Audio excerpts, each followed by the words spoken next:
Okay, guys, welcome back. This is Coach Doug Socha again, talking about QB off-season training here. QuarterbackDrills.com also partnered tonight with Exito Clinics.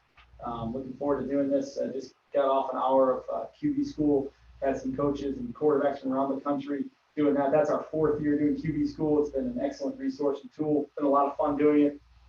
But tonight we're talking about off-season quarterback training, and again, this thing is about, just if you can come here and snag a drill or snag a, philosophical thought processes that we used. And I've had a chance to work with some awesome quarterback coaches, had a chance to work with Greg Roman and David Lee and Anthony Lynn with the Buffalo Bills and Bill Lazor in college football. He's now with the Chicago Bears, and had a chance to put together a lot of, different thoughts and, work with some excellent coaches and come up with a curriculum of how we coach quarterbacks. And there's awesome quarterbacks across the country and guys doing it, different ways. And so hopefully you can leave here with something. So if there's any, feedback on the audio or video, just communicate with me.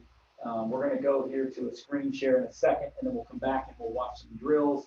But just want to share some thoughts there. So if anyone can just let me know if we're all good with audio and visual will be good to go here.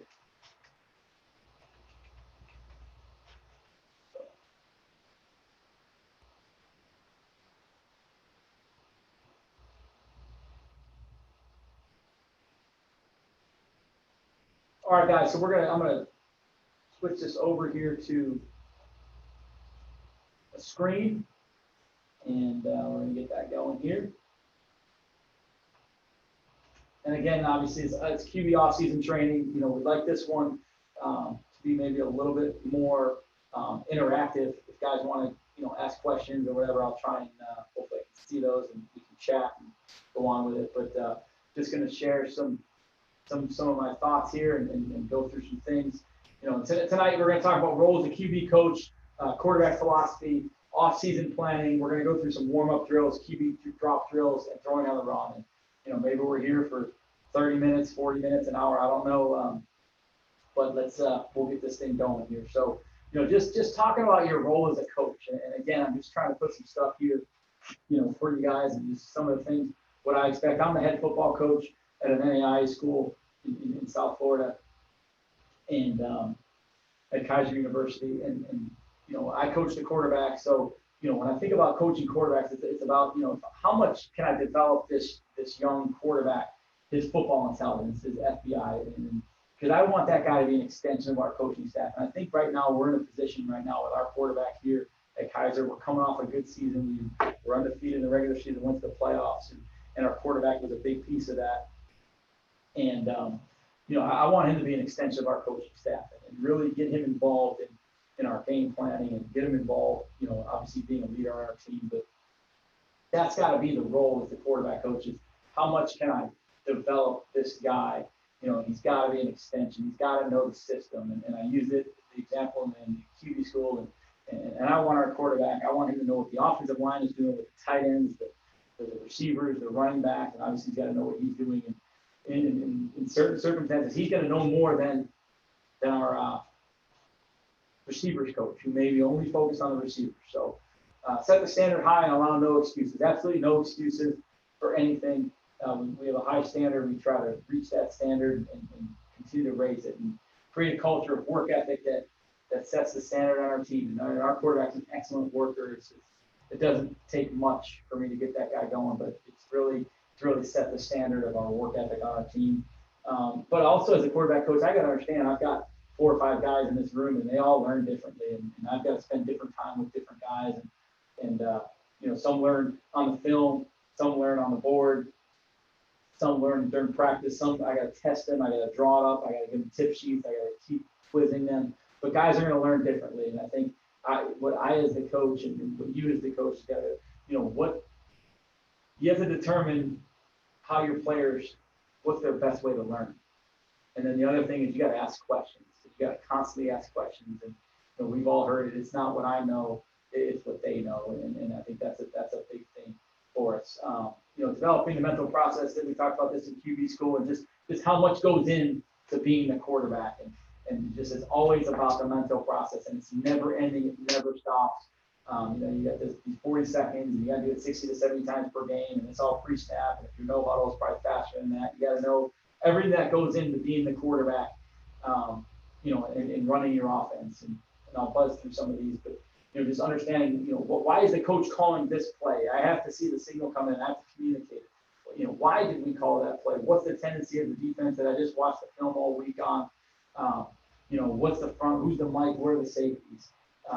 With the play clock's now 15 seconds, defense is showing too high. These are just scenarios and examples of that. But what's my drop, progression, and hots? But, playing quarterback is the most demanding position in all of sports. There's no doubt about it. And the elite teams have elite quarterbacks that can play at a high level and raise the level of other guys. And but playing quarterback, there's a ton that goes into it. And I think as the coach, you've got to utilize every tool that you can to teach these guys and get these guys right. So, when you talk about off-season planning, and talk to a lot of guys, and guys call me, well, what are we doing with this? And my quarterback's meeting with this quarterback coach, this private coach 3 times a week, or maybe he's going on the weekends, or he's on his travel 7-on-7. But I think, when you're coaching your quarterback, you got to determine what are the key fundamentals in my offense for our quarterback to be successful. And I think right there, developing the mental process so he can be an excellent decision maker for your team. And so that mental process is never ending, never stops. But we got to have guys that can make decisions. Our quarterback has got to be able to move in the pocket. And it doesn't matter, I don't care where you coach, what level you coach at, nothing's going to be perfect. Your quarterback has got to be able to move in the pocket with back foot movement and must have the ability to throw on the run, whether it's by design or by play action or naked or just from the pocket breaking down. So those are the 3 things that we really work hard on. We really work hard on developing the mental process in our off-season and decision-making. And so we study film and we study our offense and self-scout ourselves. We work hard on our quarterbacks throwing in the pocket, and we work hard on, throwing on the run. We work, whether they're design sprint out drills or throwing awkwardly. We want our quarterbacks to throw in a lot of different positions because they're going to be in a lot of different positions in these games, and we want to try and touch on as many of those as we can. But I think the other thing is you got to figure out exactly what's important in your offense. One of the things that's important in our offense, we're going to throw RPOs.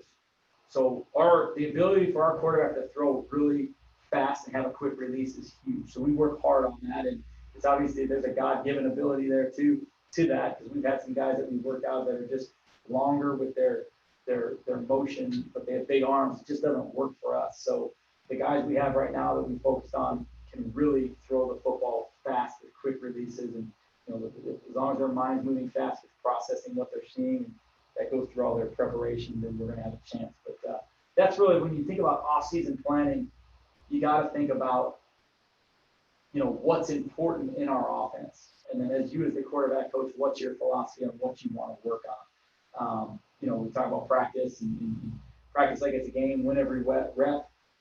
Excuse me, constant work at practice. We talked about this in the last session. Every second standing is a second wasted. Always coaching, always learning. There's something to work on. It doesn't matter what. These are just some bullet points here. Whether you're working on your zone read, your pop throws, red zone passes, third down passes, any other drill. We throw zone read bubbles. We throw second level RPOs. We throw basically third level RPOs. We throw nakeds. We have big play action throws. There is so much to work on. Ball handling with your tailbacks is huge. If you run speed option, that's a huge fundamental. There's always something to work on. And if you came to one of our practices, you see our quarterbacks are always working on something, even if we're in special teams, and that's when they're getting really involved with their extra work. So, but just I think practice is a huge piece of that. So now we're going to go right into drills. So with that, I'm going to switch over here on the screen. If anyone has any questions or wants to chat, throw that out there. But quickly, hopefully you guys can still see that. Let me see if I can go back to that.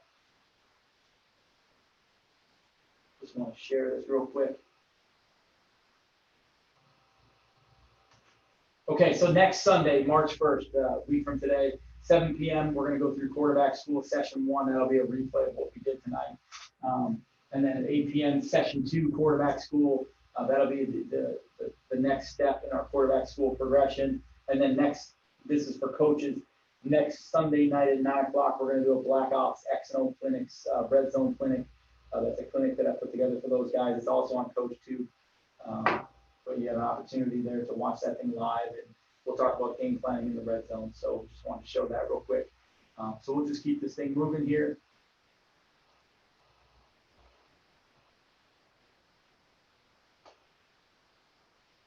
So now I'm going to have to buzz through some of these because I wanted to use those as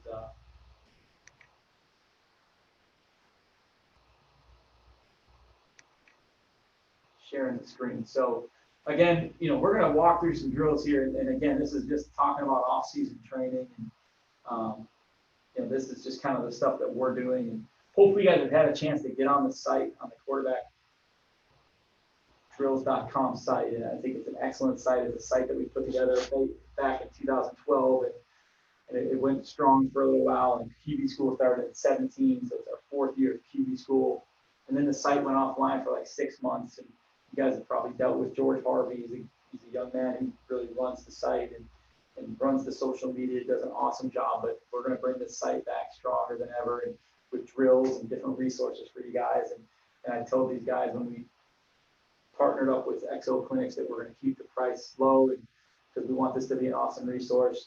The quarterback industry is like it's a huge market that guys are really, taking advantage of. And I said, hey, when we put this thing together, it was like a drill tape. So we sold it for like $25.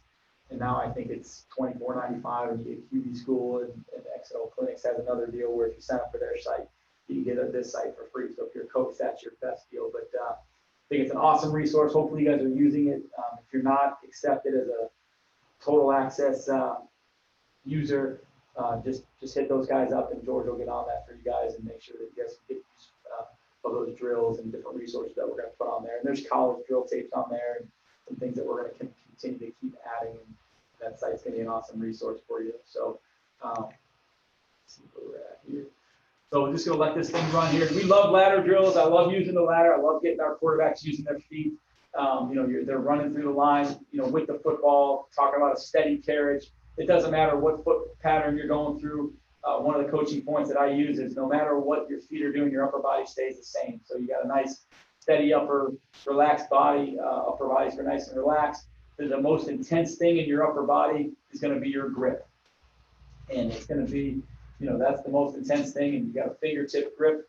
But no matter what you're doing, we got Icky Shuffle going through here. They went 1 foot, they went 2 foot. No matter what your feet are doing, your upper body, you want it to stay the same, with that steady carriage. But we love using the ladder, and we utilize this for a lot of different drills. You'll see it on the site. We're going to add some more, where we're sprinting out and doing a lot of different things. But our guys are constantly moving their feet. I think the constant development of footwork is huge. So now we'll just talk about a warm-up routine. And I think guys have their own versions of warm-up. And, whether, I need to throw 8 reps or I need to throw 10 reps, whatever your quarterback's got to be comfortable with to get himself warmed up. But we do like working, isolating the upper body here. And we call this one just feet cement, where we're just isolating, we're rotating our torso, and we're throwing the football, just trying to create a consistent upper body throwing motion. I don't really mess too much with throwing motion with quarterbacks in terms of, tweaking it too much. I'll work on their grip and their carriage. But, when you talk about, the young people have been throwing a ball since they were 2 years old. And I've got a 1.5-year-old that's throwing and developing his throwing motion. So we don't mess around with it too much. Obviously, there's some things you can tweak up, but, it's constant development of just consistency and, developing the footwork in the lower body. But, one of the key characteristics for us is we do want a compact throwing motion. Guys that are long are going to struggle in our offense because we're trying to get the ball out really quick. So that was a speed cement. This one's throwing knee down. I like this with the 1 knee down. I like to do the throwing knee down. I like to notice his follow through is to his crotch. So, when you follow through, you're going to really follow through to your far hip when you're on your 2 feet. But I think right here, consistently and biomechanically, if you follow through to your crotch, it's going to stay in line of where your hip would be if you're upright. So I really like this drill. again, we take a lot of pride in accuracy and competitive. They've got to try to throw and hit their partner in the nose. This is just a crossbody isolation. Again, we're still warming up here. We're just, we've got our feet pointed one way, and we're just gonna open up against our body and get that ball out. But again, we're just working on consistency. We're still getting warmed up here. And you look at all these guys, they all have, a little bit of different tweaks in their throwing motion. Not very long, but that's hopefully been a consistent thing for us. And now we got the next drill right here, front step, weight transfer. And one thing I would say, we haven't talked too much about, some of the biomechanics. So now, if you look at this guy, and I've got him paused, at some point he had a balance point. He had a balance point, when he was perfectly square in his weight. But now he's got his weight back. One thing I would say, at the end of a guy's drop, you want their back foot, their back knee inside of their foot. If this were to be too far out here outside, they're going to overstride with their front. So one thing, you got good bend, but you want that back knee inside of that foot. And then this is just a little bit of a weight transfer. And one thing we talk about is just always following through to parallel, which would be right there, parallel or beyond. One thing you can self-correct, if he were to drag that toe and it would get stuck right there, he overstrided with his front step. But I think he does a good job of following through right here. So this is just a front step weight transfer. It's a warm-up drill. So his weight's back. He's just going to step and follow through to parallel or beyond. And again, we're still in just warm-up mode.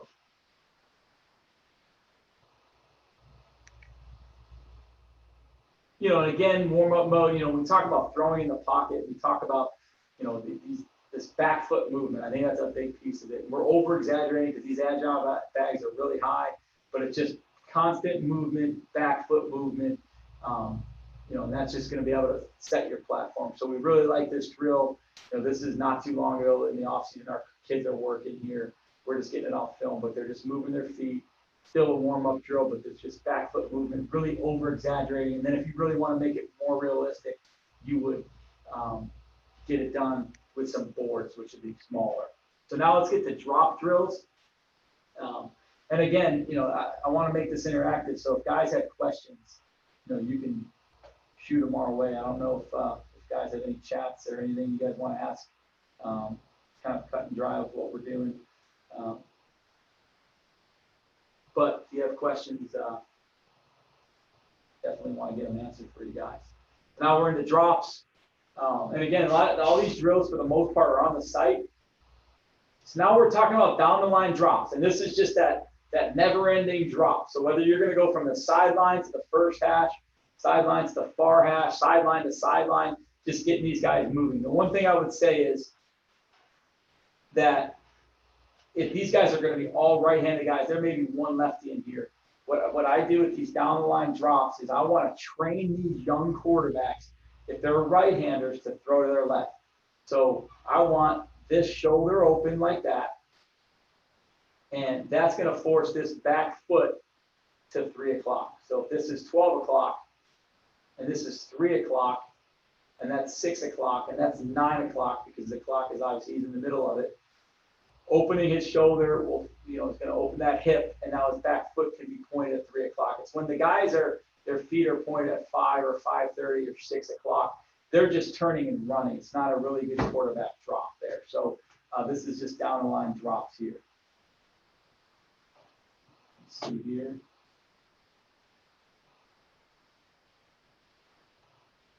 Coach is asking, are we doing the warm-up drills pre-practice during season? Yes, we are. Unless we're in the middle of a special team unit, or maybe those guys are a walkthrough, we would like our quarterbacks to be going through this warm-up during pre-practice. And then we do most of those, really those throwing drills, whether it's feet in cement, wrong foot forward, weight transfer, one knee down.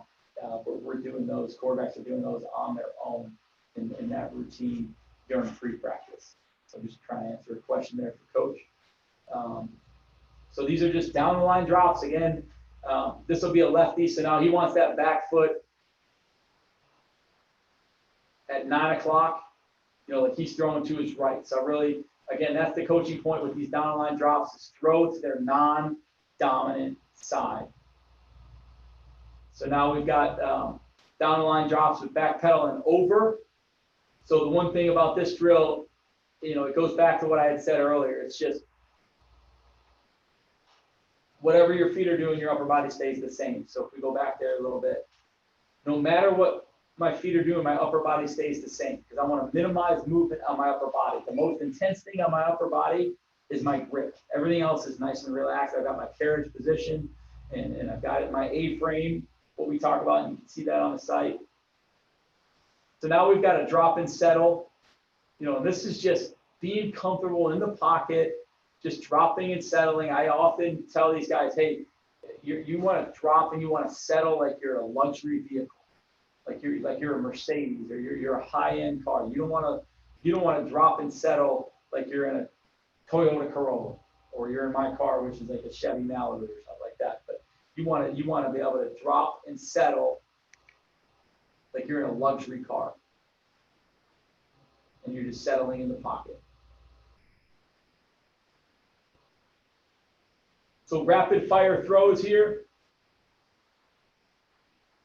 This is a big piece of our offense. Whether we're throwing smokes, we're throwing bubbles, we're throwing hitches, our guys are going to get some sort of rapid fire throws every day. Whether they're doing it on their own, they're doing it during special teams, they're going to get some sort of rapid fire throws because it's a big piece of what we do offensively.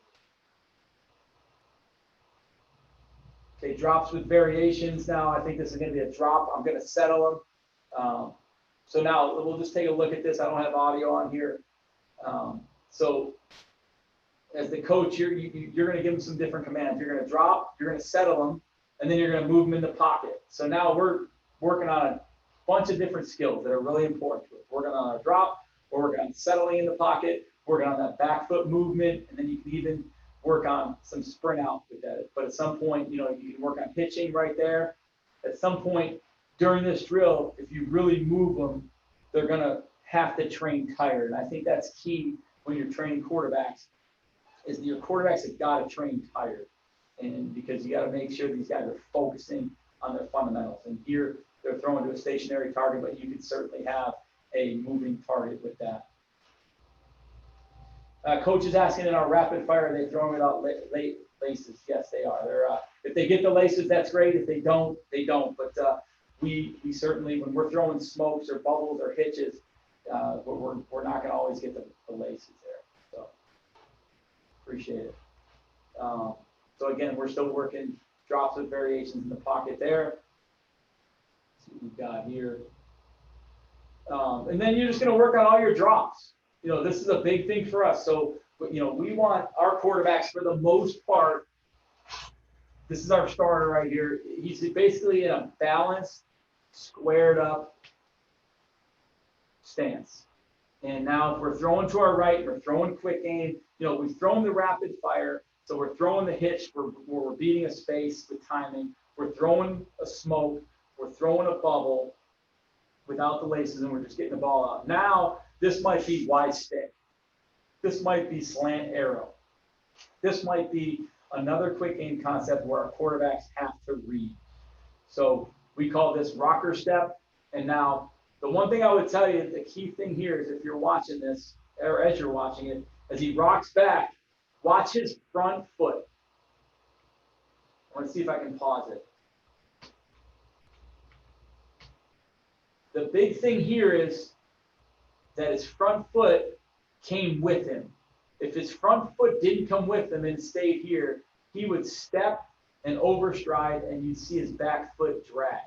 So that's a key thing that, once you're getting with these quarterbacks, make sure that front foot comes with them. On any of their drops, their front foot comes with them to their stance position, which is what we talk about being in the armpits. It ends up probably being shoulder width, but we talk about it being in the armpit width. So these are just rocker steps. So we might be throwing slant arrow here. This guy's got a little bit more of a modified stance here.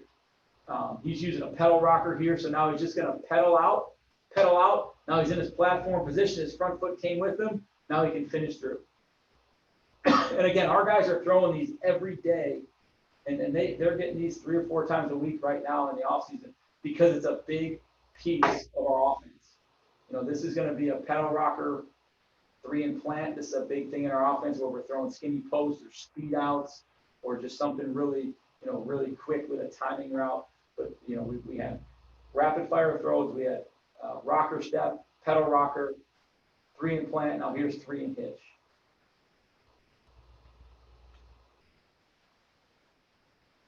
So we're constantly working on our drops.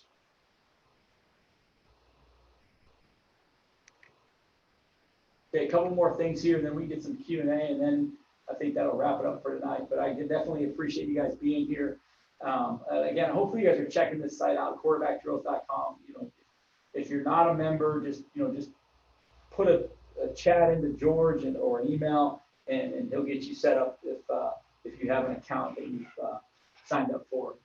But we definitely want to get access to it. We're working hard on putting a bunch of stuff on film. I know that we've got a bunch of stuff with an editor right now for drills that are going to be put on there, and then there'll be some other resources as we get closer to spring ball. You know, with just some different topics on coverages and coverage breakdowns. Basically, quarterback school broken down into segments and put onto the site. So again, right here, we're going to get into throwing on the run, and you know, we talked about the mental process. We talked about pocket movement, and definitely throwing on the run is a big thing for us. And you know, I think it should be a big thing no matter what who your quarterback is, because you know there's so many things that can go wrong, and it's not gonna be a perfect world for you. So your quarterback's got to be able to throw on the run, throw in some awkward positions here. So we've got another question coming here. When throwing pre-snap hits, do you have any play action shoulder drop, or do your QBs just catch and throw? So if we have so in our offense, if we define it as a gift, if we're throwing a hitch into the boundary, we're throwing a hitch into the boundary. If we're throwing a bubble, we're just throwing it. But I understand your question, you know, where if it is a second level read potential RPO, well, we're a big power into the boundary bang post team, where if that +1 is coming down and we're gonna bang a post right behind them, it's gonna look like a play action, but we're running power, and our quarterback's just gotta be able to pull it, and that's where the ability to pull it and with a quick release. So hopefully that answers your question there for you. But when we do have pre-snap hits, whether it's a bubble or a hitch or whatever it might be, our quarterback is just throwing it. So throwing on the run, I think this is the most basic foundation here. You know, the RYT combo drill, and it's just run, yank, and throw. You're going to see these guys just run at each other, yank, and throw. I think a key component here is that you run with the football yanked. You run with it in this position here, where it's yanked back, and you're being accurate. You're hitting them in the nose, and then you're going to redirect. So with this drill, I really like this drill because we involve our wideouts. At some point, there's a coach. I'm standing right there. At some point, I just said, go. And now they just take off, and now they're throwing on the move, and you have a chance to throw on the move, and you've got a wideout that has a chance to catch a ball while on the run. It's just another opportunity to get better here. But I would say that, you know, you've got this run, yank, and throw. And now the coaching point, and one of the things I tell these guys is this is an absolute sprint. You have got to run as fast as you can. You know, like, you know, you got defensive linemen chasing you, because we want you to throw in that position, because there's going to be times in the game you're going to have to throw in that position. So we really like this drill, this run, yank, and throw combo drill with movement here. So I think we'll take another look at it. There's the run, yank, and throw part of it. And now he's going to be going to his left. You know, he's got that run, yank, and throw. And the other, you know, thing, the coaching point was go as fast as you can and force these guys, you know, to really throw and try to be as accurate as they can be. And that's an important aspect. And again, you know, we're probably in a special teams period here, so we're getting a lot of wideouts and different guys that maybe not involved in this special team, but so they're working, they're getting some stuff done there.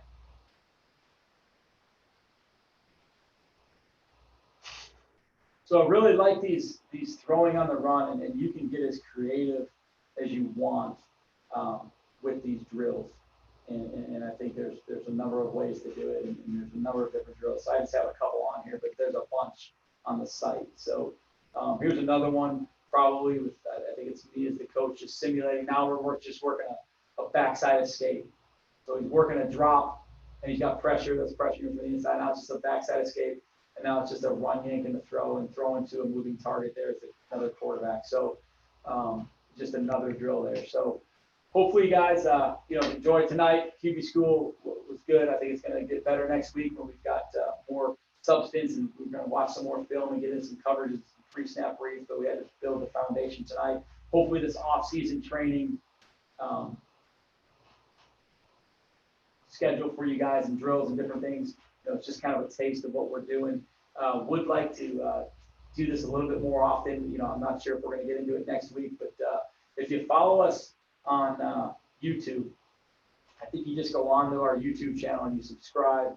You'll get an alert every time we do a video or every time we go live. I know that George really wants to put together some drills every week and just go live, and then guys can hop on there, and then it'll always be on our YouTube channel. But if you subscribe to us on YouTube, you'll have an opportunity to see us, put out some different drills, and it might be a 5-minute video, it might be a 10-minute video, it might even be as long as whatever we did tonight. But again, I appreciate you guys working hard here in February and trying to get ready here for spring ball. But if you ever want to talk football, you guys know where to reach me here in West Palm Beach. But certainly enjoyed tonight. If there are any more questions, I'll stay on here for a couple more minutes. If not, you guys have a great night, and we'll see you next week again here at QB School next week at 8 p.m.